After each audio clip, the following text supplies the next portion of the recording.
signé Furax. 197e épisode.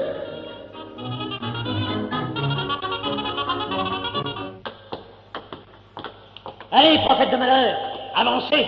Eh, tu me l'as les émous. Je suis forcé, Eutimel, pour donner le sens. Pour tout le monde, vous êtes le Zark Zaruf. Alors un conseil, fermez-la. Ah, il y a ma barque qui fout le camp. Et voilà des épingles. Repiquez-la vite, vite. Gardien-chef. Votre Excellence, en personne. Oh, quel honneur. C'est toi, le gardien-chef? Oui, suffisance. Pardon, Excellence. Ton nom? Bougnac Ready. Bien, je t'amène le soi-disant Zark Zaruf, le faux prophète, un individu redoutable, je te le confie. Comptez sur moi, Excellence. Ici, à part ceux qui se sont parés, personne ne s'est jamais fait la même. Très bien, tu vas me coller ce salopard au secret. Oui, Excellence. J'ai là une cellule sans fenêtre, bien humide. C'est pas ce qu'il faut. Je veux une cellule spacieuse, bien aérée, ensoleillée et orientée dans le sens de la marche du temps. Compris? Oui, Excellence. Celle-ci ira? Très bien. Tu feras installer une radio et une télévision secrète. Un lit Henri II, un buffet Henri III et une table de Pythagore. Bien, Excellence. Allez, entre, canaille. Alors, Bougnac Crédit, entendu? Haute surveillance et régime spécial. Compris. Une cruche d'eau toutes les semaines et un bout de pain à chaque nouvelle lune. Mais non, idiot, au contraire. Nourriture substantielle et abondante. C'est par la suralimentation qu'on neutralisera son magnétisme. Ah, parce que... Oui, c'est un mystique. Si c'est un mystique avec du flitax... Un mystique, abruti, pas un moustique. Excusez-moi, Excellence, mais moi je suis pas très fort en arithmétique. Tâche de comprendre. Cette crapule est un pur esprit.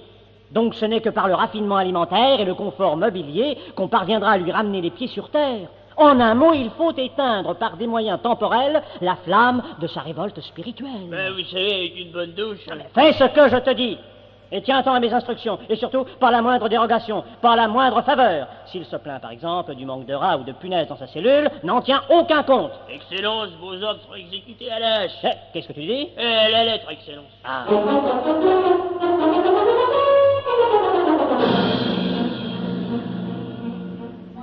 Alors, frère Psaf, le Zark Zaruf en prison, votre réhabilitation. C'est la victoire, hein? Eh oui, frère Théo, une victoire bien attendue, ce boudin sacré que le frère Claquemuf s'était fait malencontreusement voler. Je l'ai récupéré. Et de plus, vous avez étouffé le mouvement néo-babu. Ah, joli travail. Le Conseil suprême vous doit une chandelle très fière. Quelle déception ce sera pour le pauvre frère Claquemuf quand il reviendra à Yadupour, lui qui espérait tant m'avoir détruit. Il y avait une certaine rivalité entre vous, n'est-ce pas? Il paraît, oui. Pauvre frère Claquemuf, qui sait où il se trouve à présent? Peut-être au cœur du désert de Hénini, à la recherche de ce Zark Zaruf que nous tenons sous les verrous. Peut-être même plus loin, au-delà de la mort, hein? Peut-être.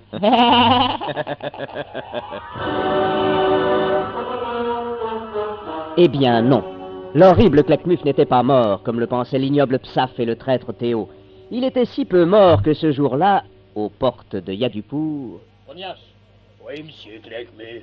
Ouais, le frère Matlouf. Là, patron. Il achète de la salade pour son escargot. J'arrive, me voilà. Stupide Matlouf. Pardon? Nous arrivons à Yadupour d'où nous étions exilés depuis un mois. Oui.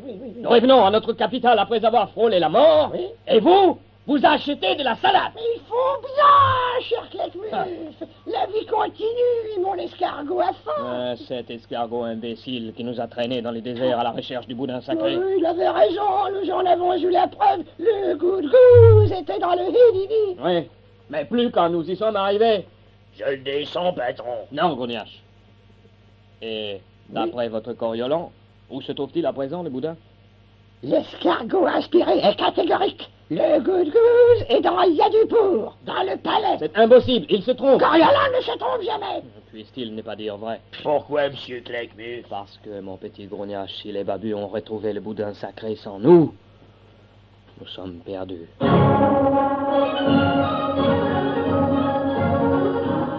Et pendant ce temps, dans leur prison, le malheureux professeur Hardy Petit et le pauvre Asti se rongeaient d'inquiétude.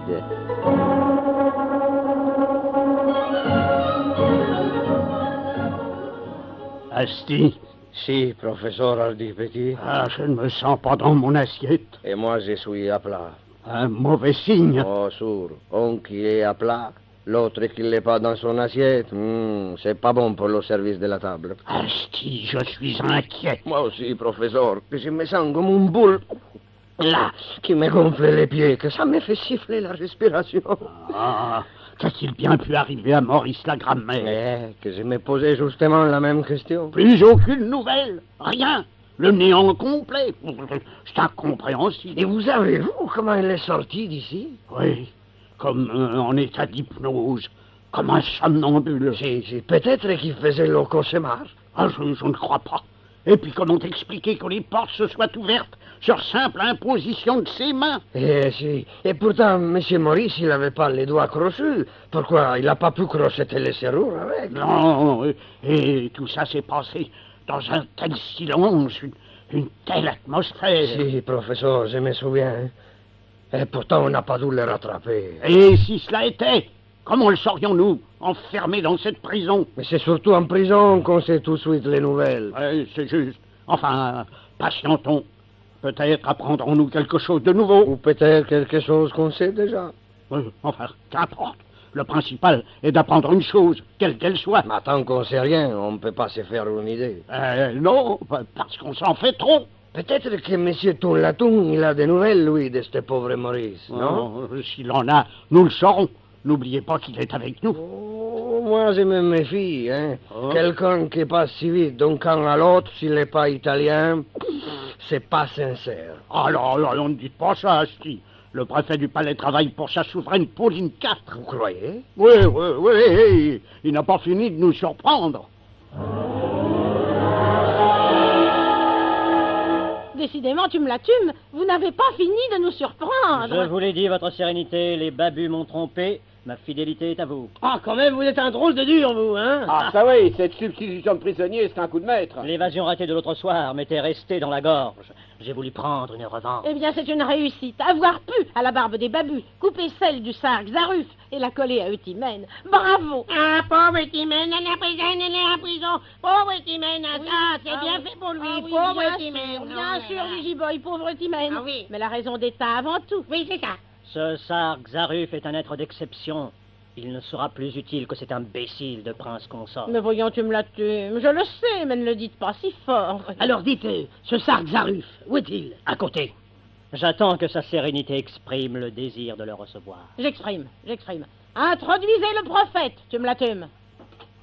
Le sarg Zaruf, fondateur du mouvement néo-babu, dit le prophète du désert. Bonjour, Black. Bonjour, White. Non! Furax! À suivre. C'était signé Furax, 197e épisode. Avec Jean-Marie Amato, Maurice Viro, Édith Fontaine, Claude Daffet, Robert Franz, Louis Blanc, Jeanne Dorival, Edmond Tamy, François Chevet, Claude Nicot, Florence Riesner, Bernard Dumaine, avec Pauline Carton Gigi et Boy. les auteurs. La mise en onde, c'est Châssis Poulet. Bon, signé Pierre Dac et Francis Blanche.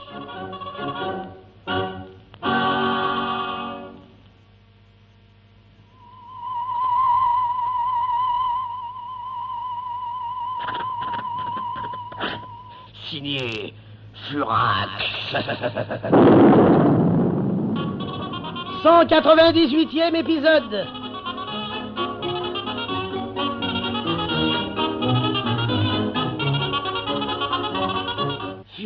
Furax. Oui, mesdames et messieurs, Furax. Comment? Le sarg Zaruf? Le prophète? Oui, tu me la tumes. C'est Furax que vous avez arrêté. Arrêtez et relâchez. Je dois dire que je ne m'attendais pas à tant de mansuétude et d'indulgence de la part des babus, surtout après ce que je leur avais fait. Monsieur Furax, tu me la tumes et maintenant c'est un chef de la police. C'est sur mon ordre qu'il vous a fait évader. Et c'est mon mari Eutimène qui a pris votre place en prison. Je lui ai dit que je ne l'oublierai pas. Il y a pas mal de choses que vous feriez bien de ne pas oublier, Furax. Vous finissez par avoir pas mal de dettes, mon cher. Comme tous ceux qui jouent beaucoup. Monsieur Furax, je crois que nous nous connaissons déjà. Vous êtes Pauline IV, l'ex-Maharanais. Physionomiste, hein? Non, rancunier. Vous m'avez beaucoup combattu. Vous m'avez beaucoup volé. Oh là là, Furax, oui, ça n'est pas gentil, il avait beaucoup volé. Il a fait malheur au barbu, il a fait de la peine à sa sérénité. Pauvre sérénité, pauvre Pauline, je t'en prie, Boy, ne t'apitoie pas sur mon sort. Aujourd'hui, les rôles sont renversés. Qu'est-ce que j'en fais, votre sérénité? Je le remets en tôle? Un instant, monsieur Tumlatu. Ah, attention, Pauline. Si vous le laissez parler, il va tous vous embobiner. Furax est un charmeur. Un charmeur de serpent, mon cher White, qui n'hésite jamais devant le danger d'une piqûre ou d'une morsure. Avez-vous réfléchi que nous sommes ici à Yadupur, au cœur du Philékistan, et que nous y sommes pour la même raison? Pourquoi sa sérénité m'a-t-elle fait évader et remplacer par son propre mari? Parce que je combats les babus, comme elle, comme vous. C'est exact. Et alors? Qu'y a-t-il de changé? Je suis toujours l'ennemi des babus. Où est la différence? Parce que je suis Furax au lieu d'être le Sark Saruf? Est-ce que ça me retire des qualités dans la lutte que nous menons? Non, bien sûr. Alors pourquoi me reprendre cette liberté que vous m'avez rendue? Parce que vous êtes Furax. Et j'en suis fier, mon cher. Parce que vous êtes un aventurier. Un escroc. Un homme sans scrupules. Un voleur. Un assassin. Mais justement, dans le combat que nous livrons, il n'y a pas de place pour les enfants de cœur. Ah, ça c'est vrai, on n'y en a pas la place pour les enfants. Non, non, non, non, pas la place. C'était vive les salauds, vive les saltis, bravo, bravo. Les babus sont en redoutable danger. L'adversaire qu'il leur faut, c'est un aventurier, un escroc, un assassin. C'est Furax, mes amis, pas l'abbé Pierre. Mais nous ne sommes pas des enfants de cœur non plus. Ils ont remarqué pas mal de points contre eux. Toujours honnêtement. La question n'est pas là. Si, elle est là, elle n'est que là. Il s'agit pour vous de savoir si au milieu de l'aventure la plus dangereuse, face à l'ennemi le plus redoutable, vous allez tout d'un coup, au cœur du danger, poser vos armes et vous coiffer d'une toque de magistrat pour vous mettre à juger un monsieur qui n'a pas de feu rouge à sa bicyclette. Il ne s'agit pas d'un feu rouge, Furax, mais de tous les morts que vous avez sur la conscience. Et ceux que je peux sauver, vous les comptez? Je livre une grande bataille, vous savez, et gratuite, aucun intérêt. Pour la beauté du geste, ou peut-être autre chose, un reste de... Ah, peu importe, d'ailleurs, j'ai horreur des bons sentiments. J'ai couru de grands dangers. J'ai dépensé des trésors d'intelligence, de subtilité. Oui, nous savons. J'ai tenu les babus en échec jusqu'au fait du Mastarapion. J'ai failli soulever la foule contre le Conseil suprême. Et si cette petite ordure de Monsieur Psaf ne m'avait pas volé le boudin sacré, à l'heure actuelle, je serais à la droite du grand babu.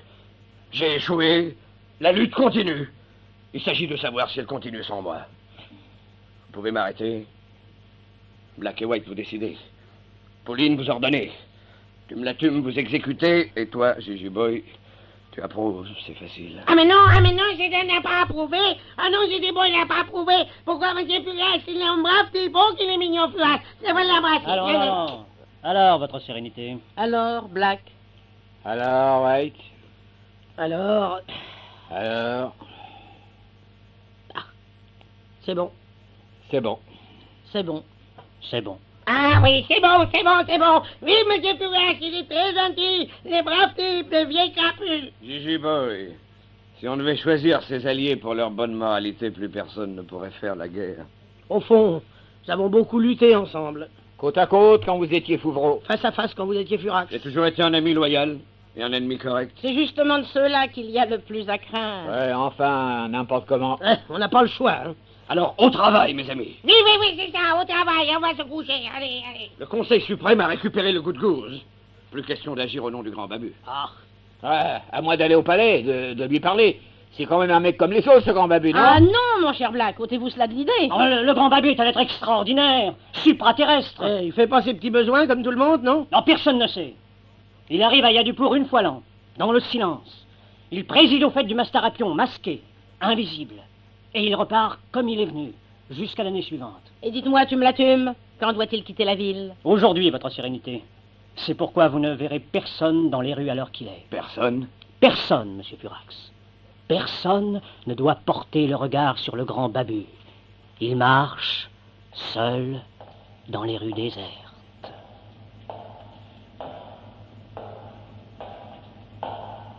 Le grand babu est arrivé à la porte nord.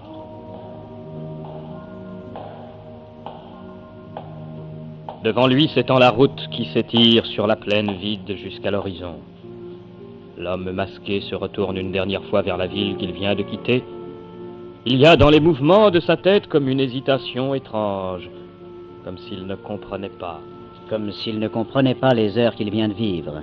Comme s'il ne comprenait pas le destin qui l'a poussé jusqu'ici. Le grand Babu est parti à pied sur la route poudreuse.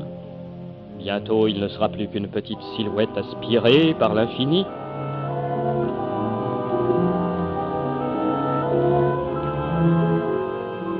Les fêtes du Mastarapion sont terminées.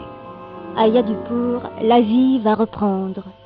Un vagabond boiteux traverse en cahotant une place déserte. Il s'arrête, ramasse à terre une fleur à moitié fanée. Il la respire en fermant les yeux et s'éloigne en chantant.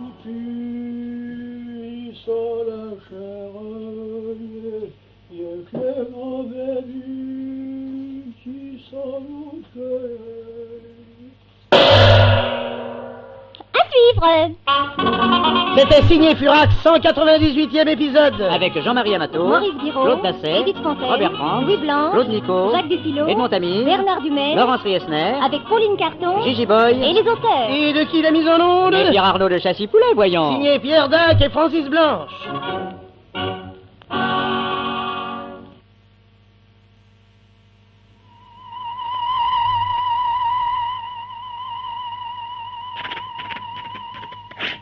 Signé Furax.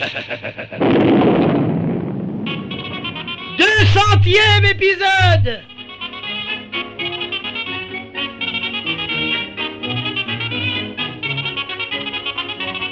Ainsi donc, mon frère Claquemuf, vous voilà de retour en notre bonne capitale de Yadupour. Eh oui, mon frère Psaf, comme vous le voyez, et toujours en compagnie de mon fidèle Grognache. Quelle aventure, n'est-ce pas? Comme vous dites, quelle aventure. Ou, plus exactement, quelle mésaventure. Que voulez-vous dire? Rien de plus que ce que je dis. C'est-à-dire que votre voyage n'a pas dû être précisément un voyage d'agrément. À la vérité, non. Encore que constater qu'on est parvenu à sortir vivant du terrible désert de Henini ne manque pas d'un certain charme rétrospectif. Comme je vous comprends. Oh, n'y suis-je pas passé également? À la différence près que c'était avant vous. C'est exact. Au fond, on aurait pu se rencontrer. Ah, le destin en a décidé autrement. Hein? Enfin, inutile d'épiloguer. Contentons-nous de nous réjouir d'avoir échappé à tant de dangers, d'avoir surmonté tant de souffrances, et soyons tout à la joie de nous retrouver. Ça vous fait vraiment tellement plaisir de me revoir, mon frère Psaf? Oh, mais plus que vous ne l'imaginez, mon frère Claquemuf. Honneur au courage malheureux. Ah, s'il continue à se foutre de notre gueule, moi je le descends, Pêtre. Grognache, qu'est-ce qui te prend? Notre frère Psaf rend tout simplement hommage à notre vaillance et à nos efforts. Qui ont d'autant plus de valeur qu'ils se sont révélés infructueux et inutiles. Psaf, je vous conseille de ne pas ironiser. Et moi, je vous conseille de ne pas croire que j'ironise. Et puis, mon frère Claquemuf, à quoi bon tous ces sous-entendus, tous ces traits empoisonnés indignes des fidèles babus que nous sommes? Toujours autant de grandeur d'âme, Psaf. Plus que jamais. Et pourquoi en irait-il autrement?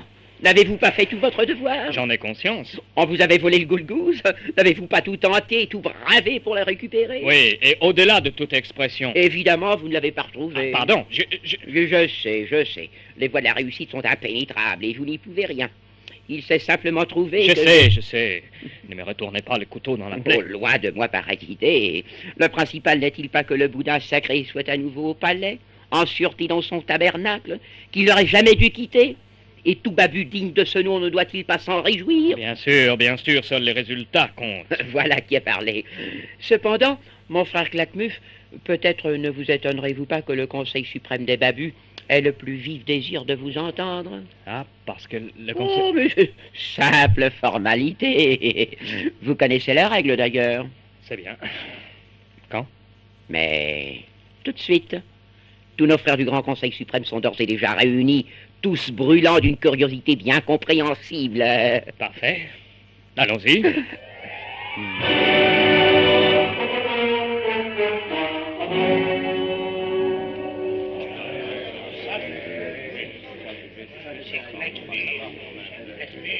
Silence, mes frères. Silence. Chaviro.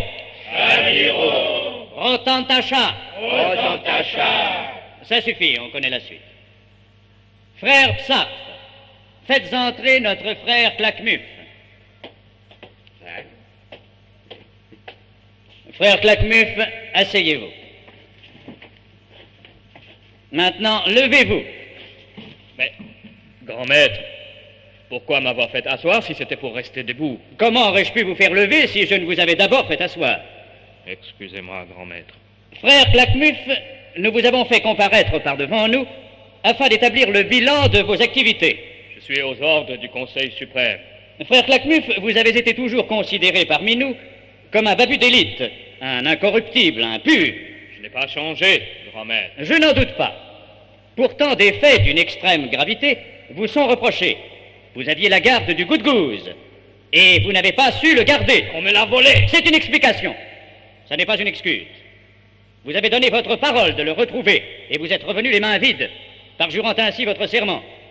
Par bonheur, notre frère Psaf, avec le subtil courage qui le caractérise, est parvenu à le récupérer. Mes frères, debout. Honneur au frère Psaf. Frère Claquemuf, mesurez l'étendue de vos fautes. Rendez-vous compte de la situation dans laquelle vous nous auriez mis si, in extremis, le frère Psaf n'avait réussi en sa victorieuse entreprise. En conséquence, frère Claquemuf, vous avez mérité une punition exemplaire. Aussi, Grand maître, frère Psaf, vous avez la parole. je propose pour le frère Claquemuf non pas la mort, mais le bannissement à perpétuité. Qu'il soit marqué du sceau d'infamie et chassé tout nu et à jamais vers le sud, sans espoir de retour. Vous n'avez pas la mémoire courte, Psaf. Eh non. Oh, mon frère Claquemuf. Je reconnais mes torts. Mais je demande un sursis. Attendez! Attendez! Vous savez tous que j'ai entrepris une expérience de recul dans le temps. Cette expérience, vous ne pouvez en douter, n'a d'autre but que la gloire et la toute-puissance du Philétistan. Je vous demande donc, dans votre propre intérêt, de me la laisser poursuivre jusqu'au bout.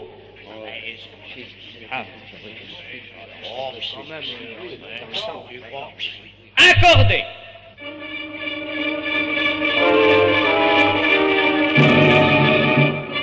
Ce jour-là, un curieux incident eut pour théâtre la route qui mène à Yadupur. Un camion de carottes râpées qui se dirigeait vers la ville stoppa soudain en pleine plaine devant une masse inanimée qui gisait à terre. Ah ben dis donc, qu'est-ce qu'il fout là, le frère? Ça doit être un cheminot. Ah, il est pas mort, hein? Ah non, mais il est pas très vivant non plus. Il a dû trop faire la bringue pour le master à pion. Eh, donne-moi un coup de main. On va le charger dans le camion. Ah, mais qu'est-ce qu'on en fera? Et laisse-le donc ici. T'as pas de cœur? Ah, ben j'ai pas les moyens, moi. Allez, oust. Allez, oh là, oh, il est lourd, le copain, dis donc. Allez, en voiture.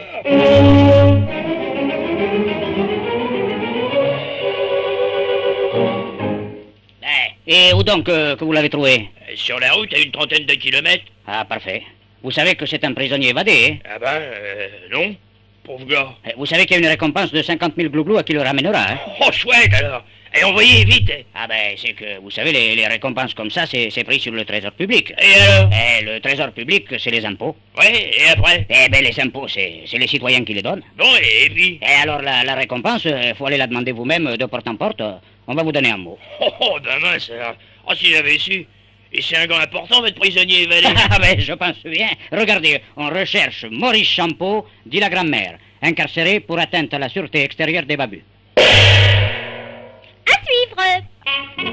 C'était signé Furax, 200e épisode. Avec Jean-Marie Amato, Maurice Biro, Claude Dasset, Edith Fontaine, Robert Franz, Louis Blanche, Claude Nico, Jacques Dufilot, Edmond Tamise, Bernard Dumais, Laurence Riesner, avec Pauline Carton, Gigi Boy et les auteurs. Et de qui la mise en onde? Mais Pierre Arnaud de Chessy-Boulet, voyons. Ça change pas, ça a signé Pierre Dac et Francis Blanche.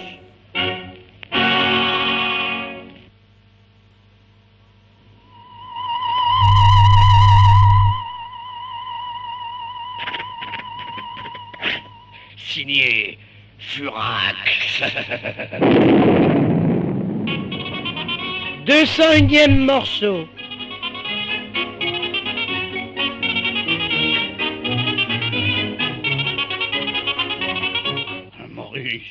Maurice, éveillez-vous. C'est nous, vos amis.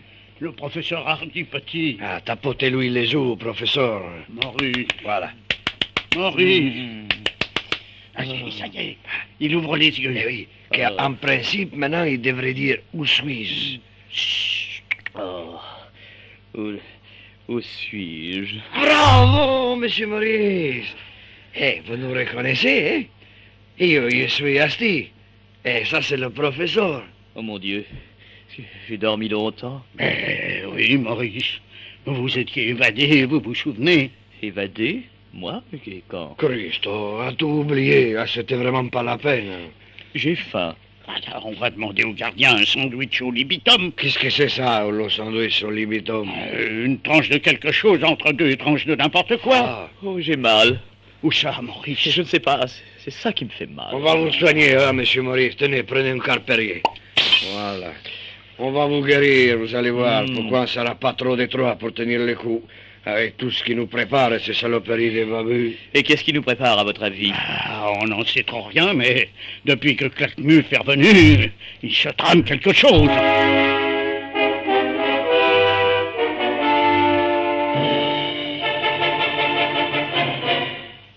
Vous m'écoutez, Claquemuf, ou pas? Mais oui, frère Maclouf, je vous écoute. Écoutez-le, patron. Il est calé. Silence, Gougnache! Je n'ai que faire de tes observations, imbécile. Frère Maclouf, développez votre idée. Merci de votre attention, frère Théo. Je continue. Vous voulez intervenir dans l'histoire à un point X du passé et faire dévier les événements en faveur de notre chère patrie, le Philékistan. C'est la logique même. Parfait. Reste à déterminer le point X. C'est ce que je vous ai demandé de faire, frère Maclouf. C'est que il nous faut remonter assez loin dans l'histoire. Ça nous est tout aussi facile. Oui, mais en ce cas, la rémunération, évidemment, devra se trouver augmentée. Je le descends, patron. Non, Gougnache, on a besoin de lui pour remonter dans l'histoire. Alors, frère Maclouf? Eh bien, voilà. Le Philékistan est un pays neuf, artificiellement créé au moment du remembrement de l'Inde. Oui, alors?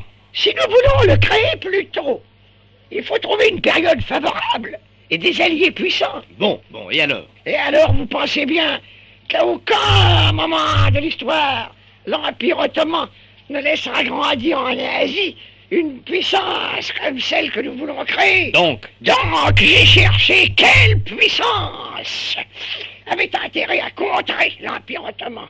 Or, mes amis, suivez-moi bien. En janvier 1853, à une fête chez la grande duchesse Hélène, le tsar Nicolas échangea quelques propos avec l'ambassadeur d'Angleterre sur la Turquie et son souverain.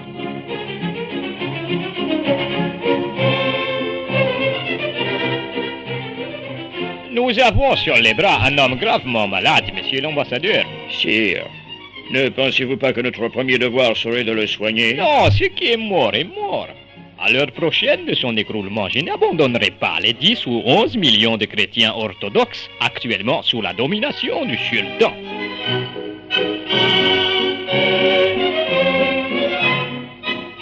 En mars 1853, le tsar Nicolas envoya à Constantinople une ambassade extraordinaire, conduite par le prince Menshikov, avec mission d'envenimer les choses. Le 3 juillet, les troupes russes franchissent la frontière du Prout. En novembre, le tsar fait attaquer une flottille turque. En janvier 1854, l'empereur Napoléon III envoie une note au tsar. Et le 11 avril, mes amis, France, Angleterre et Turquie signaient une alliance. C'était la guerre. Bon. Et alors? Les Philékistan là-dedans? Je le descends, non? J'y arrive. Cette guerre, le tsar Nicolas devait la perdre en septembre 1855 par la prise de Sébastopol. Oui, et alors? Eh bien, supposez que nous intervenions à cet instant-là pour que Sébastopol ne soit pas prise. Je vois. Le tsar gagne la guerre grâce à nous. L'Empire ottoman s'écroule. La Turquie, la Perse, l'Afghanistan sont réunis par nos soins et toute l'Inde septentrionale est cristallisée aux dépens de l'Angleterre autour de notre capitale. C'est le triomphe des babus. Conclusion, mon cher Théo. Nous devons empêcher la prise de Sébastopol. Nous devons nous rendre dans le temps, en septembre 1855, en Crimée, et agir. Agir vite. Et bien. Tumlatum, vous avez expliqué au professeur et aux autres prisonniers ce que nous attendons. Non, frère Théo. Je pensais qu'il valait mieux que vous le fissiez vous-même. Alors, Christo, ficez-les vite. Pourquoi moi, je voudrais aller dans le petit endroit? Eh bien, voilà, professeur Hardy Petit. L'autre jour, grâce à l'extrapolateur que vous avez mis au point, nous avons reculé dans le temps d'1 quart d'heure. Exact, mon petit. Cette fois-ci, nous voulons aller plus loin. Ah oui? Où ça? Au siège de Sébastopol, en septembre 1855. Christo, vous aimez les voyages, vous, hein? Nous vous donnerons la date exacte à laquelle cette expérience doit être faite. Est-elle possible? Elle est possible, ma petite Carole, puisque tu me le demandes si gentiment. Ah, merci, papa. Monsieur Maurice. Oui. Maurice la grammaire. Monsieur Tumlatum. Je suis avec vous. Ne l'oubliez pas. Vos amis vont être mis au courant. En attendant, qu'est-ce que nous devons faire? Filez doux. Je vous amènerai les instructions. Tumlatum! Frère Théo? Vous venez? Oui, j'arrive. Tumlatum, j'espère que ce n'est pas une plaisanterie. Le moins du monde, Furax. Parce qu'elle serait de mauvais goût. Mais Furax, je vous... Et que j'ai horreur des plaisanteries de mauvais goût. Non, puisque... Et de toute manière, les plaisanteries, quelles qu'elles soient, c'est pas mon genre. Non, Furax, écoutez... Furax a autre chose à faire que de plaisanter. Si vous laissez Tumlatum s'expliquer, peut-être. Oui, c'est juste. Alors, vous disiez... Je disais qu'il ne s'agissait nullement d'une plaisanterie. Tant mieux, parce qu'on se calme. Non, écoutez, vous n'avez pas recommencé. Alors, Tumlatum. Eh bien, comme je viens de vous le dire, ils ont pris la décision de réaliser l'expérience. C'est-à-dire de remonter dans le temps. Exactement. Oh, c'est incroyable. Mais vrai. Et ils ont l'air très sûrs d'eux. N'en doute pas, je comprends. Oui, je comprends parfaitement. C'est en effet assez extraordinaire. Vous comprenez, Furax, vous avez de la chance, parce que moi, personnellement... Tout compris, ça, votre sérénité. Pourquoi, voilà, on se va pas promener, n'est-ce pas? Loin. Et puis alors, on devient tout petit. Et puis alors, après... La paix. Oui, c'est extraordinaire. Seulement... Seulement? C'est très grave, oui, extrêmement grave. Car ce recul, cette remontée dans le temps n'a qu'un but, modifier le cours de l'histoire. Non. Si. Alors je vous laisse à penser, quelles conséquences incalculables peuvent en découler. C'est effrayant. Mais effrayant. Oh oui, Pauline, effrayant. Il faut absolument empêcher ça. Mais comment ça? Trop tôt pour le dire. Tumlatum, c'est pour quand? La date n'est pas encore fixée, mais dès qu'elle le sera, le professeur Hardy Petit me la communiquera et, bien entendu, je vous alerterai immédiatement. Et sans délai. Je compte sur vous, car il n'y aura pas une seconde à perdre. Eh bien, mes amis, il ne nous reste plus qu'à patienter et à nous préparer à l'expérience la plus fantastique tentée jusqu'à nos jours. À suivre. C'était signé Furax, chapitre 201, Avec Jean-Marie Amato, Maurice Guiraud, Claude Basset, Edith Fontaine, Robert Franz, Louis Blanc, Claude Nico, Jacques Dufilot, Edmond Tamise, Bernard Dumais, Laurence Riesner, avec Pauline Carton, Gigi Boy, et les auteurs. La mise en onde, Pierre Arnaud de Châssis-Poulet, voyons. signé Pierre Dac et Francis Blanche.